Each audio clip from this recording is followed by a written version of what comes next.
Greetings and salutations, good people, once again. Yes, we're back, and second session in this seascape series. Yeah, hope you're enjoying so far. I know that some of you are have made comment, and I thank you for that. Yes, yeah, I always enjoy feedback, and it doesn't necessarily have to always be complimentary, but and it can be about anything. So please feel free to always to comment and engage with me, ask questions or whatever it might be.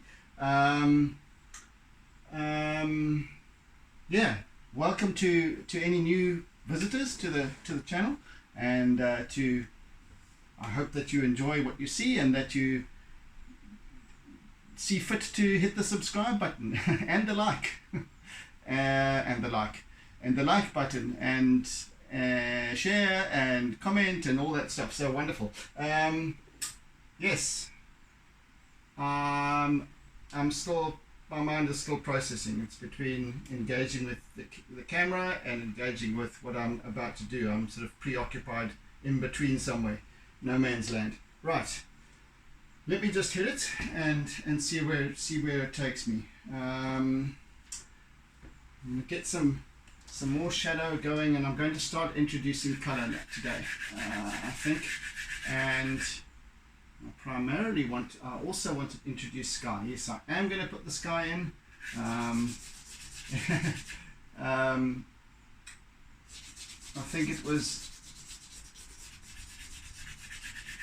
think it was something that I was mulling over yesterday,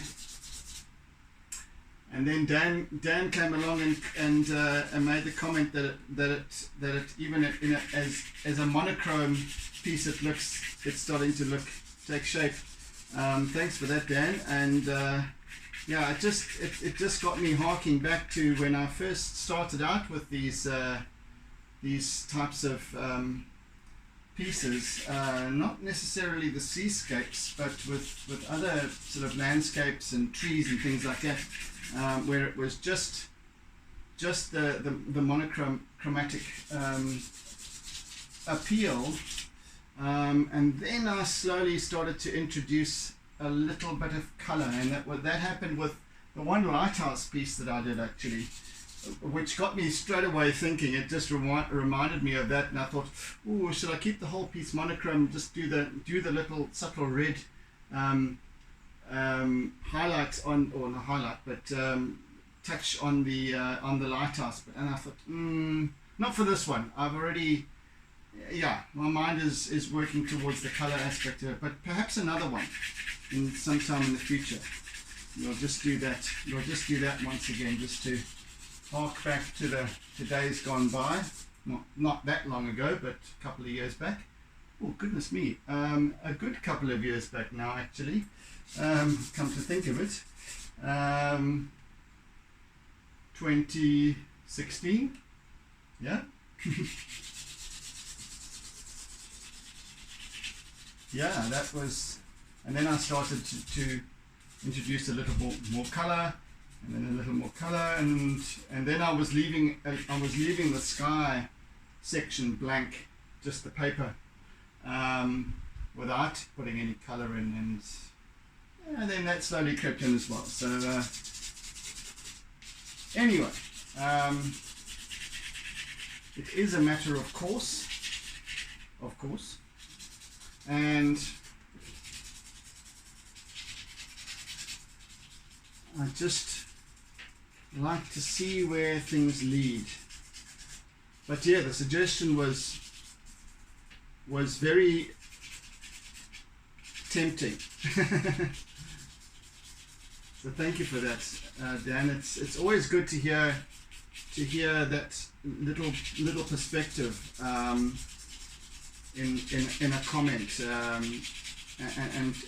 and also it also shows me how you, the viewer, perceive the work that I'm doing, and it's always fantastic to hear.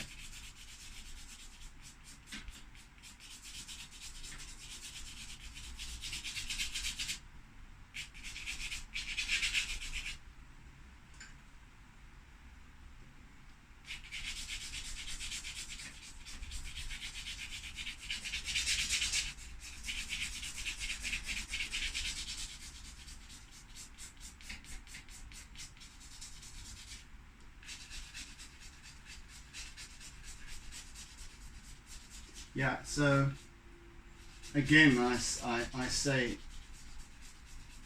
and reiterate to please don't be shy to engage with me. I always welcome the feedback, and my subscribership is still small enough at a little over 200 subscribers, such that I can respond. In fact, even with more subscribers, I will still always respond irrespectively. It's not like it's not like the messages come flooding in every day. but those that do count very, very much, and I always appreciate very much your feedback.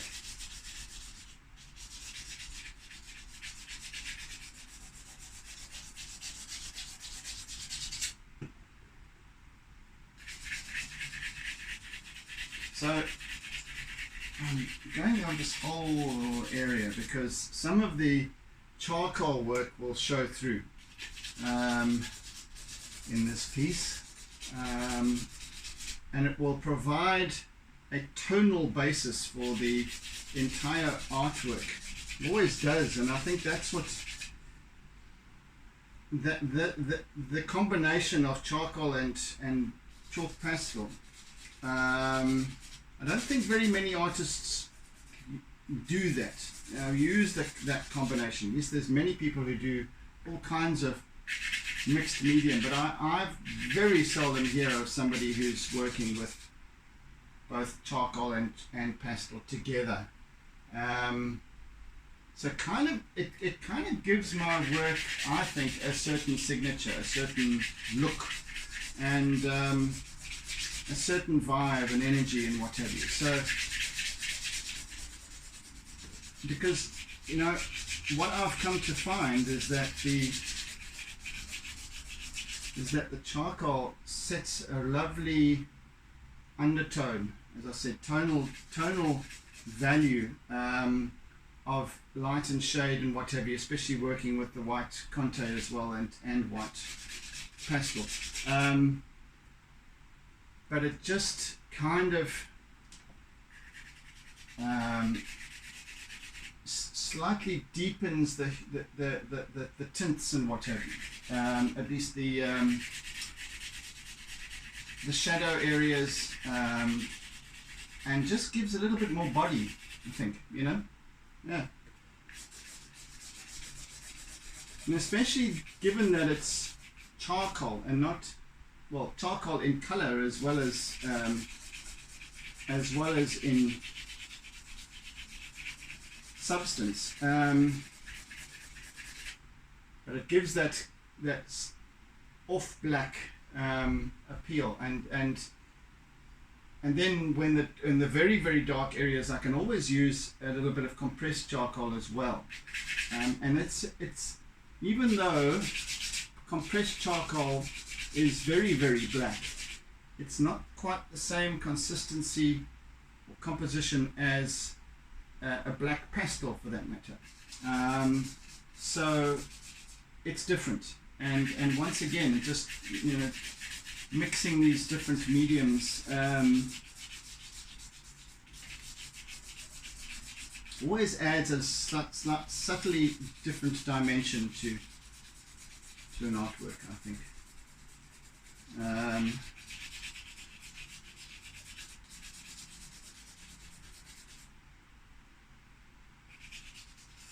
I'm not sure if I mentioned, many of you might know that I do belong to an artists group called North Coast Artists, and we meet once a month on the second Saturday of every month. We go through various things and what have you. It's very, very well run and very well structured, but each month we have a guest artist that comes along.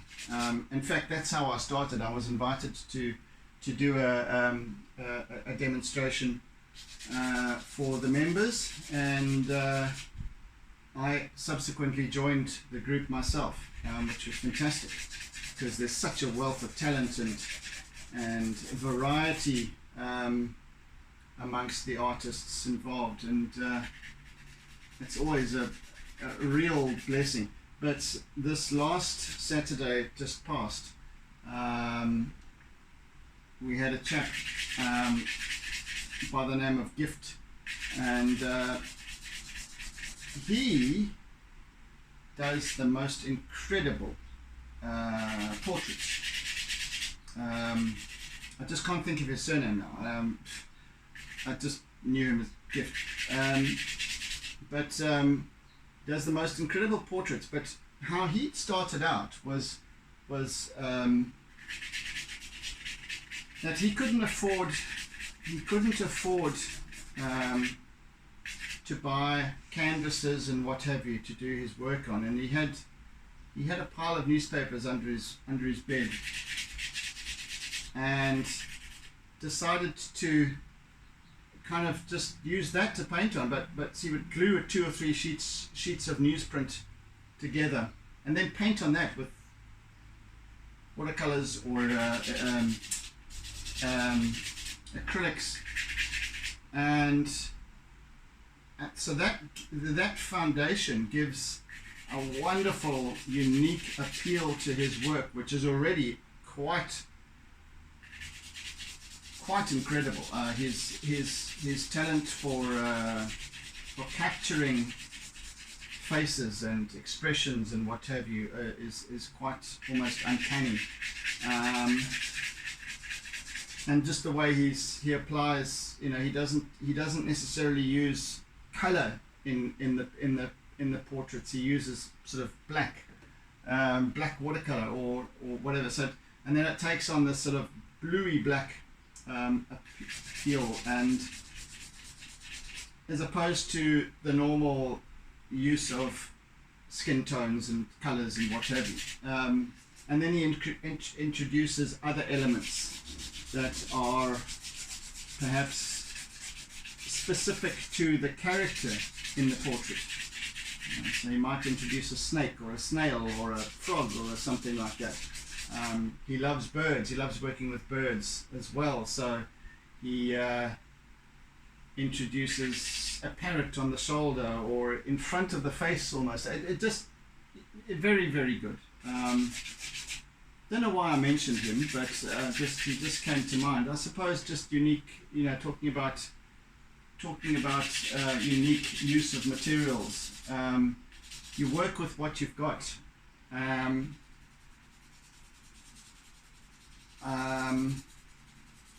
can't always afford to be buying canvases, and much as I would like to start getting back into acrylic painting and what have you, as well as this, it's an affordability thing, and so be it. But I just work with what I have.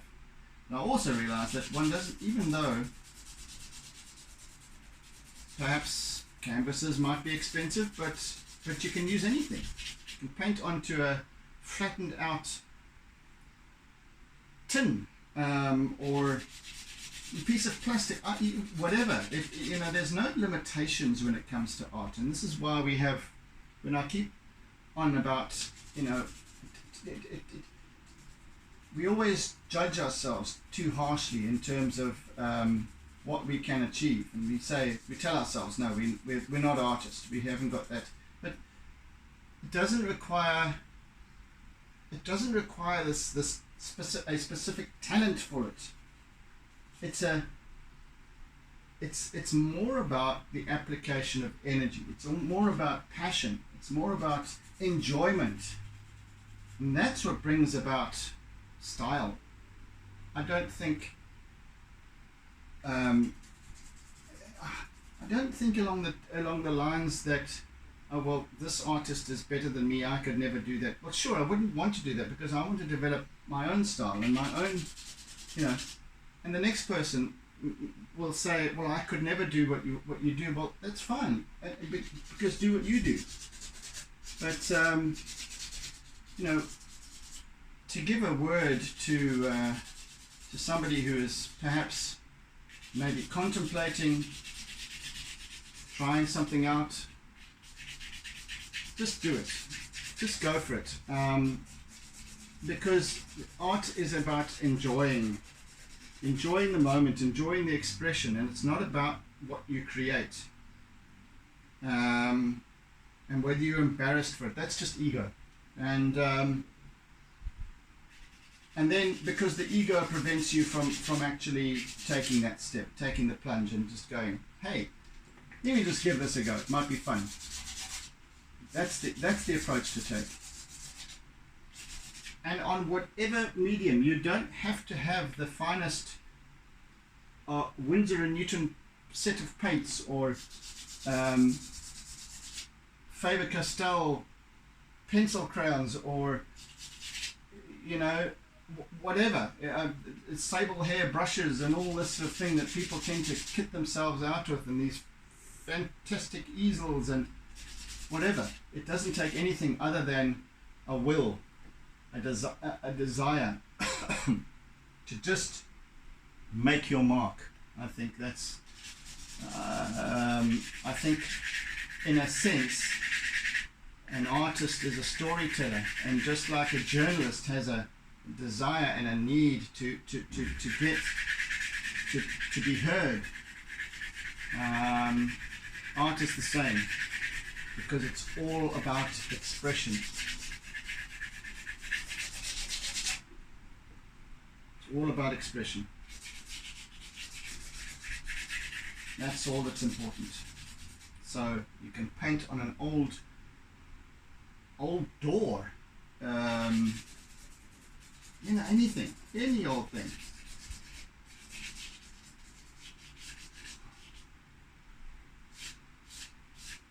Use poster paints for that matter. Yeah. Whatever, blows your hair back. Anywho, enough said on that score. Let me just move these clips down a bit, because I'm going to start while I'm prattling away. I may as well put some sky in. So let's see now. Let's just work a basis of an undertone of wait. Let's just work with this one. Where's the other one? Where's the other one? Let's just start on the edges. I like to create this almost bowl effect of lighter down here and radiating out, and with this vignette towards the darker extremities. So let's just work with a little bit of this, what would one call it? It's kind of a in-between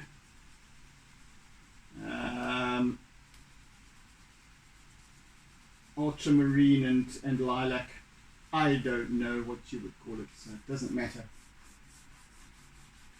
I don't necessarily name colours by their given name. It's whatever I feel like calling it is what it is in any given moment.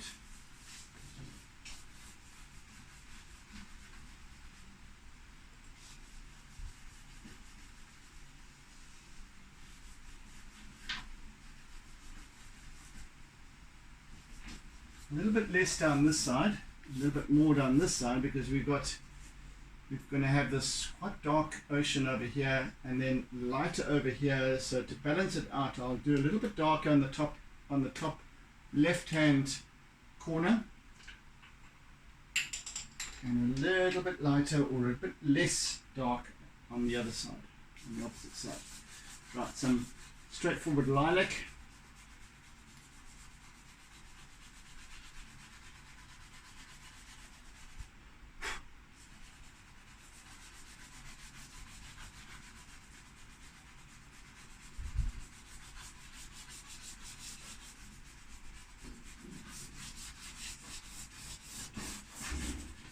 There come the monkeys, by the sounds of things.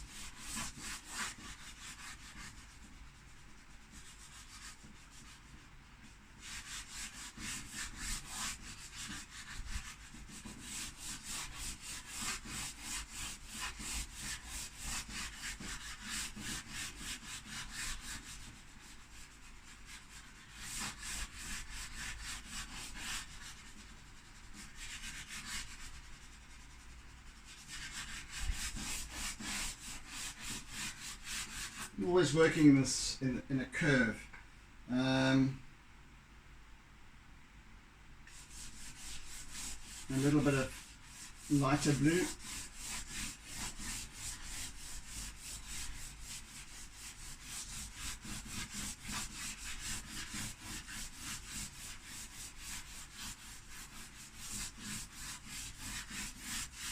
And the flatter the closer to the horizon, the flatter the curve. That's just how it is. Right. And then where's that other white? Quite white. Let's work with one of these ones. I don't want a very soft white. And these Rowney pastels, the white is very, very soft. So I only use that sparingly. So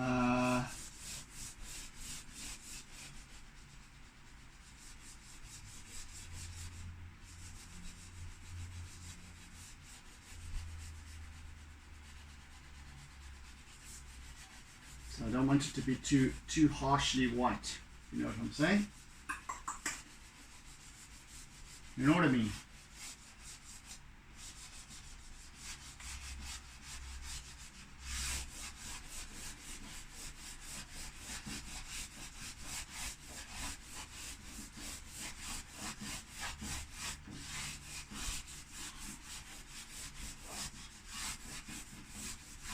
Right, that will form a nice basis to start blending. I think it might need another going over.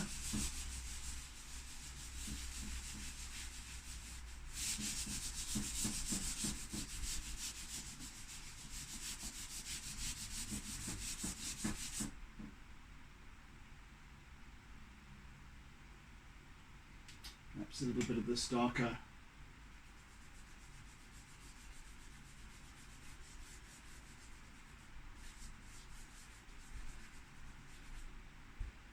Of that over this side, and come on guy, what is it color that you want?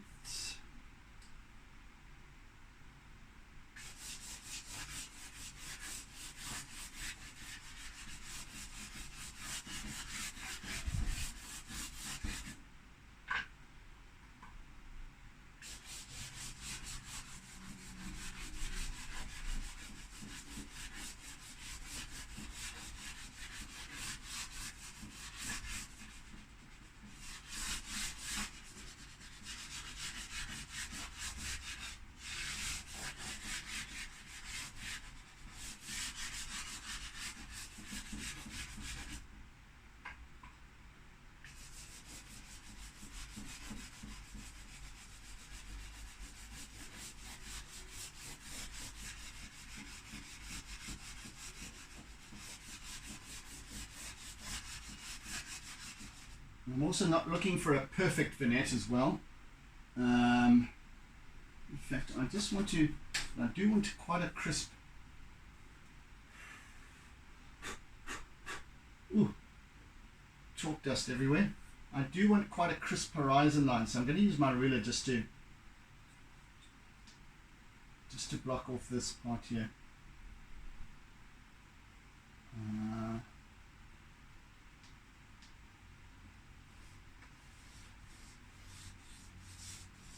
A nice crisp line.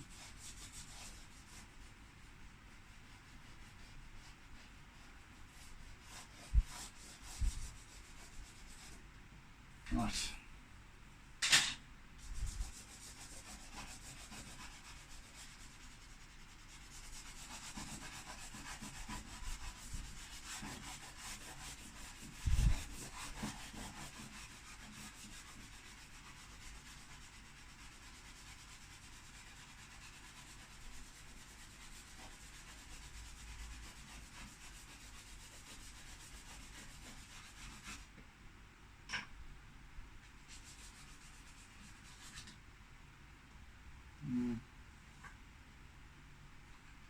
There's definitely something else I'm needing in there. Not quite what it is. Perhaps it's that one. Yeah, maybe that. Just bring in a touch of this turquoise. No.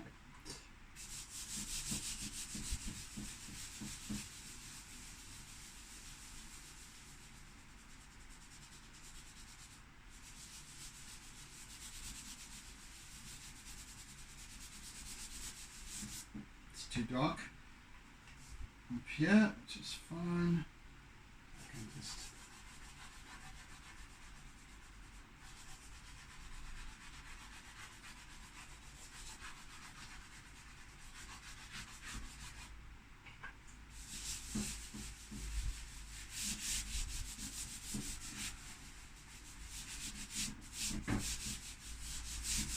and I can soften it with a as well with a paintbrush once I've worked it in.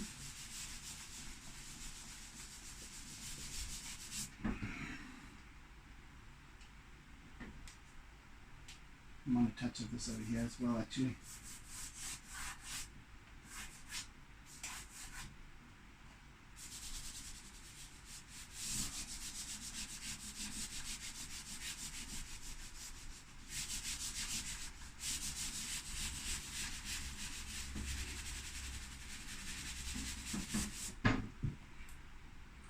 Might not need to soften it, actually, just to work in this lighter blue a bit.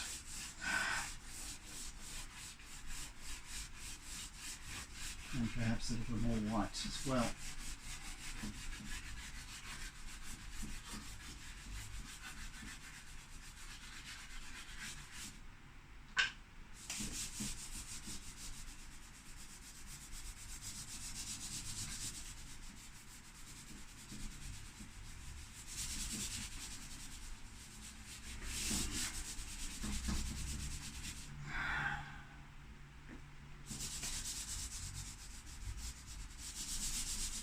I want it to work nicely into the paper, and then it becomes softer, nicer.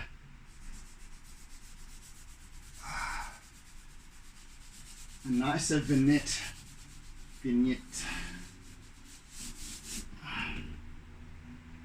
Oh, that's quite sweaty work. Let's go for a slightly darker lilac with a little bit more magenta in it. Now, that's what's needed. You see now. Just brings that little touch of magenta into the fray.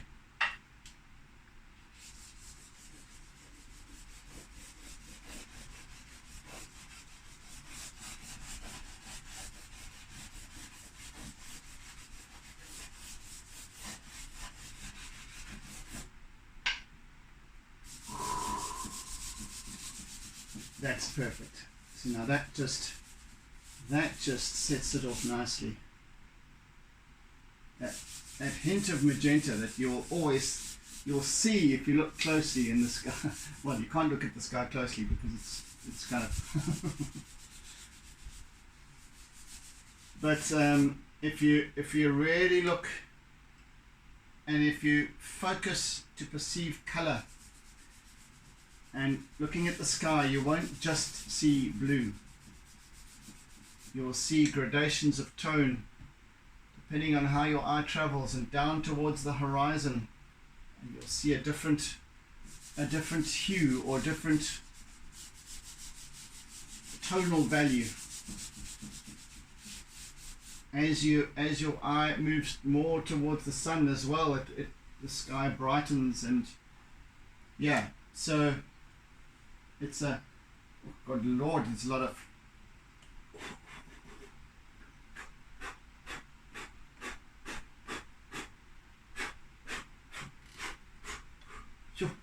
sound like a steam engine.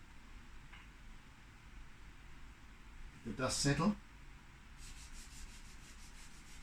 Yes, there's a real full spectrum of color in the sky. And that color also affects the ocean below, the color of the ocean. So I was saying there are many factors that determine the color of the sea, not just the color of the water itself.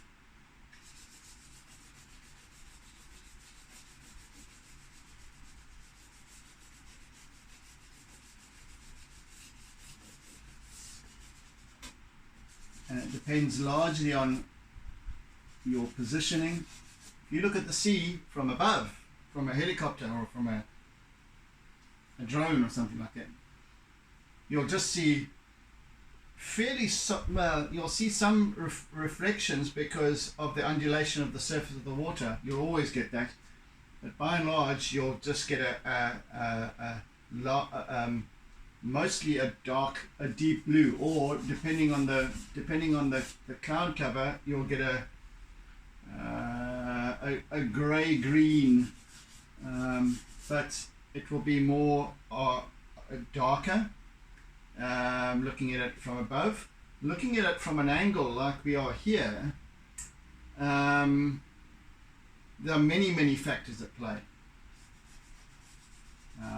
There's the how the water surface is disturbed, the waves, the currents, the undulation of the water. Is it choppy? Is it smooth? Is it, the wind? Does the wind play a role? Does the tide play a role? You're looking more into the water here in the foreground, whereas over in the distance you're looking on top of the water. So your angle is much more acute, so you're getting a different set of reflections and very little refraction, whereas here you get refraction because you're looking into the water. You've got light that is catching the particles in the water that then reflect themselves,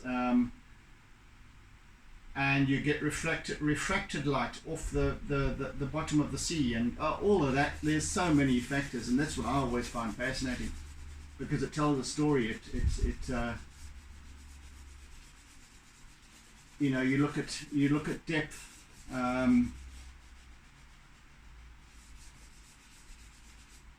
How light penetrates, so many factors, and that's lovely to try to attempt to capture and to energize that. It kind of builds a fuller story than if you're just using, say, 2 shades of blue in water in your application. Depending on whether you want to go for a more stylized approach, then by all means, but I like to work with the full expression of the water and capturing all of its colors and its energies and moods, etc.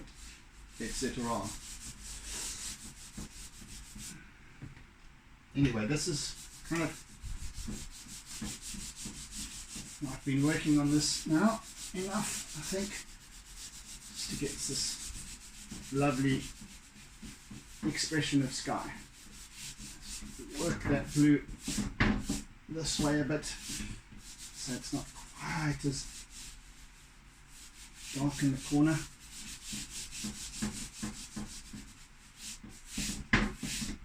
Goodness me. Bring the house down just now. Right.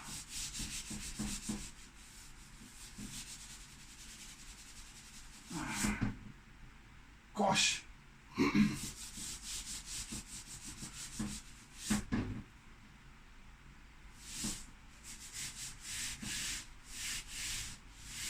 And even use my full flat palm,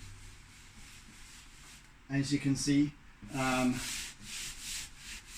just to blend this color in nicely so that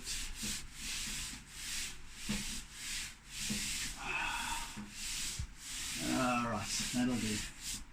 That will do, guys. Let me just kind of, doesn't make much difference, but anyway.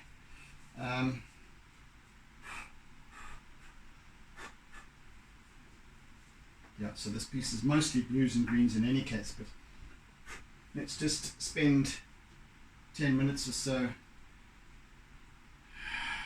working some color into the sea as well.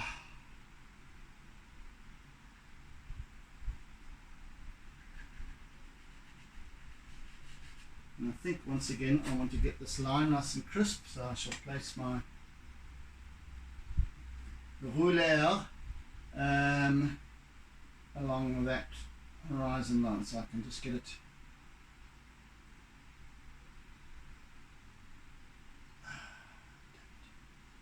come on, guy,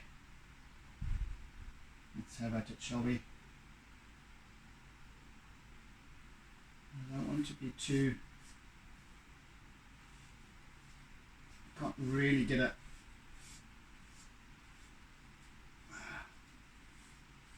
That'll, that's fine. That's all I need, just to get that.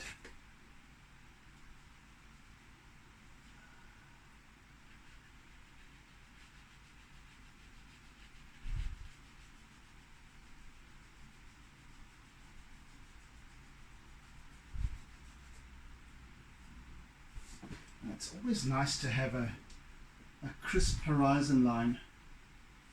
It just brings that little bit of clarity into an otherwise very loose treatment of. You don't get fine lines with pastel or charcoal.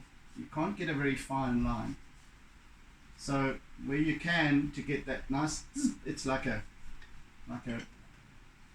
razor edge there, just by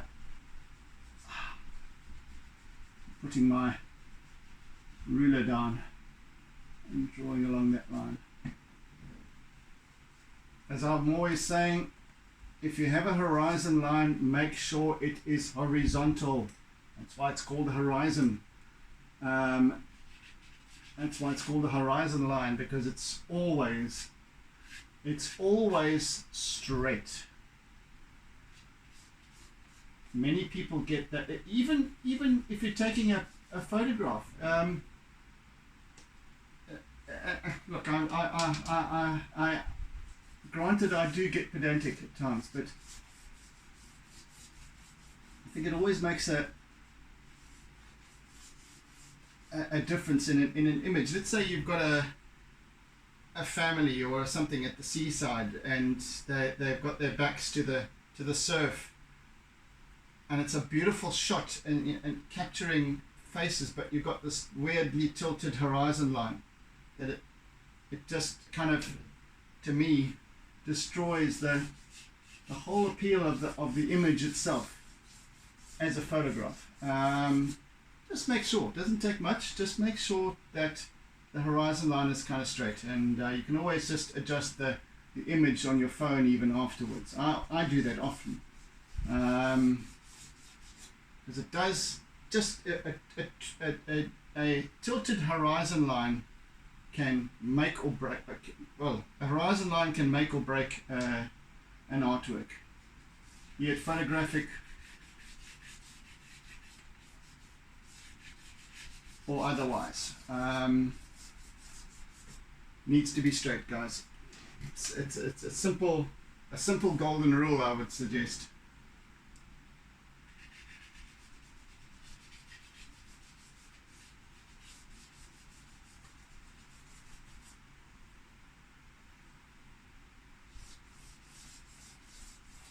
It's okay with happy snaps and what have you, but even so. If you want a lovely, pleasing image, make sure that the horizon line is straight.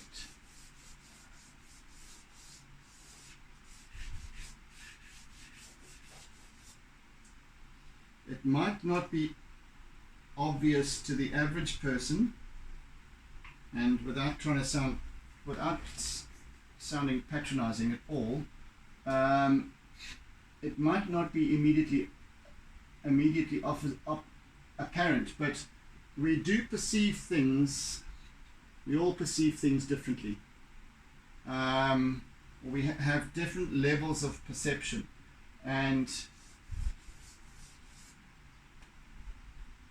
but it is there, because we might look at an artwork or a photograph or something, and something is amiss with it, and we can't quite place it.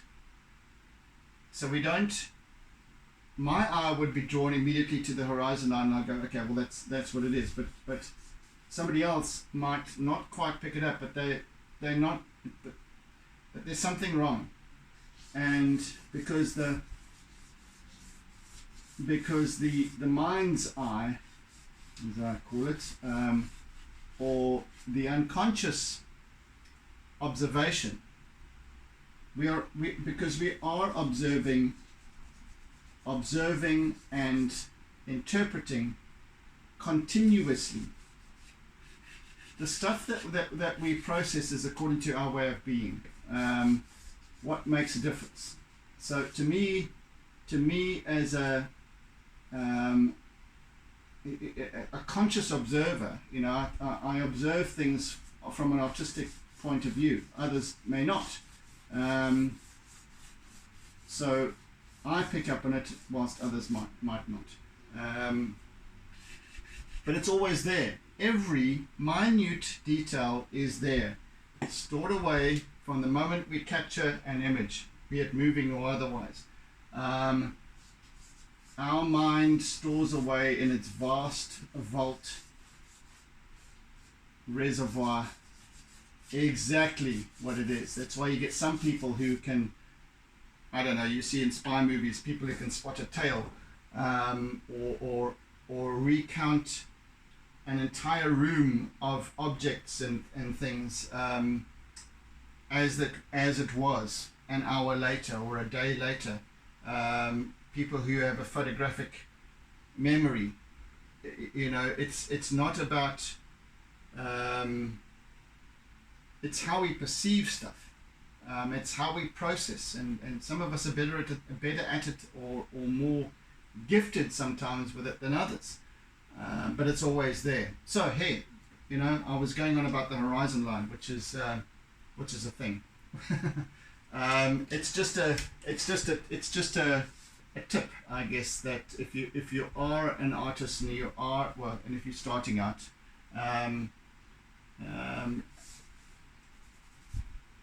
if you're working with a seascape or something, even a long distance landscape where you've got very flat and very little happening on the horizon line, it's going to be straight. A desert, for example, or a huge lake. You're always going to have a horizon line. You might get some land, but you're on the far shoreline. But that shoreline, make sure it's horizontal. Yeah. Okay. Anyway, that's my little lesson part of the day. So yeah, I'm out of time for this session. I'm quite happy with the way this is going so far, color-wise and all of that, and we're going to work on that further tomorrow or during the next session. So yeah, hope you've enjoyed it, and forgive my ramblings. I do tend to go on a bit, but yes, if you have enjoyed it, then please, if you haven't yet, then please hit the subscribe button, and welcome back to any new subscribers. I hope you enjoying the journey. So yeah, until next time then, I bid you oodles and oodles of toodles, and I'll catch you again on the flip side. So meantime, be good, be kind, be gentle, be caring, be loving, etc., etc. See you again tomorrow, guys. Bye. Take it easy, and don't forget to doodle.